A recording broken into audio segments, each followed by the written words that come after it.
Di sini kita akan membahas mengenai teori pemilihan karir menurut Android. Yang pertama, kita harus mengetahui siapa itu Android.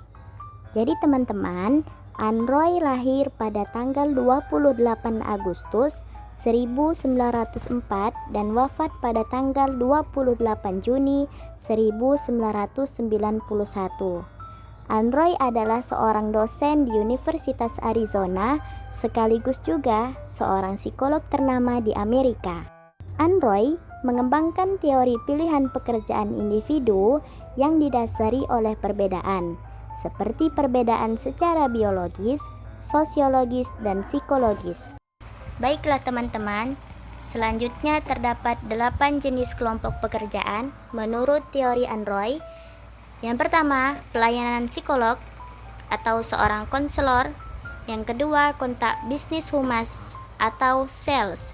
Yang ketiga, organisasi gubernur seperti seorang sekretaris. Yang keempat, teknologi insinyur seperti seorang montir listrik.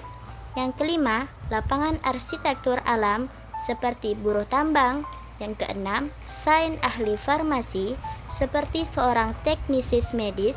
Yang ketujuh, budaya umum pengacara seperti seorang guru. Yang kedelapan, seni dan hiburan seperti pesepak bola dan desainer. Kemudian, terdapat 6 level klasifikasi menurut teori Android. Yang pertama, professional and managerial 1, yakni independent and responsibility. Artinya, memiliki tanggung jawab tertinggi. Yang kedua, professional and managerial 2, yakni memiliki tanggung jawab sedikit. Yang ketiga, semi profesional dan usaha kecil. Artinya, memiliki tanggung jawab hanya pada orang yang setara dengan mereka. Yang keempat, ada skill. Artinya dibutuhkan pelatihan tertentu. Yang kelima, semi skill, on job training. Yang keenam, unskilled. Artinya membutuhkan pelatihan sederhana. Selanjutnya, terdapat beberapa kesesuaian teori kebutuhan Maslow dengan teori Android. Yang pertama, ada kebutuhan fisiologis. Yang kedua, kebutuhan akan rasa aman.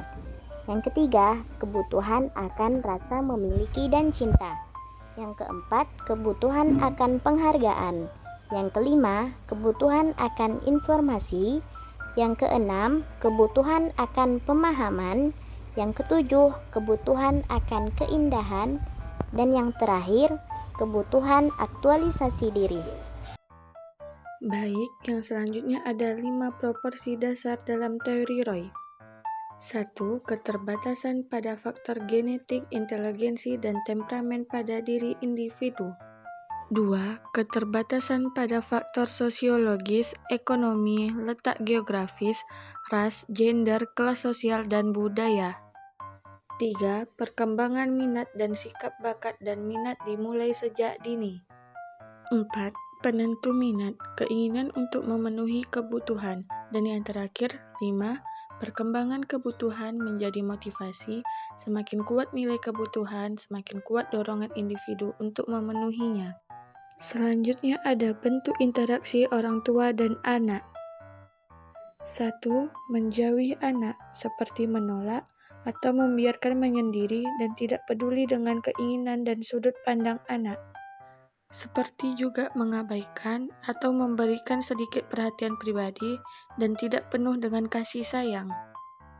2. Konsentrasi emosional pada anak, seperti overprotecting, yaitu melindungi secara berlebihan dan memberikan terlalu banyak kehangatan dan perlindungan. Ada juga over-demanding, yaitu menuntut secara berlebihan dalam bentuknya yang ekstrim, sangat menuntut dan bersikeras pada keberhasilan akademis yang besar. Yang ketiga, ada penerimaan terhadap anak, seperti santai atau kasual, yaitu tentang kasih sayang yang minim atau kurang, yang tidak mengkhawatirkan anak, menetapkan aturan tetapi tidak mengikutinya. Ada juga dengan penuh kasih sayang atau loving, yaitu menunjukkan kehangatan dan kasih sayang, menawarkan bantuan untuk membuat rencana, dan mendorong kemandirian pada anak. Baiklah, dan yang terakhir ada kesimpulan tentang teori pemilihan karir Android, yaitu menunjukkan relasi antara orientasi untuk bekerja dalam pilihan pekerjaan dan hubungan antara orang tua dan anak.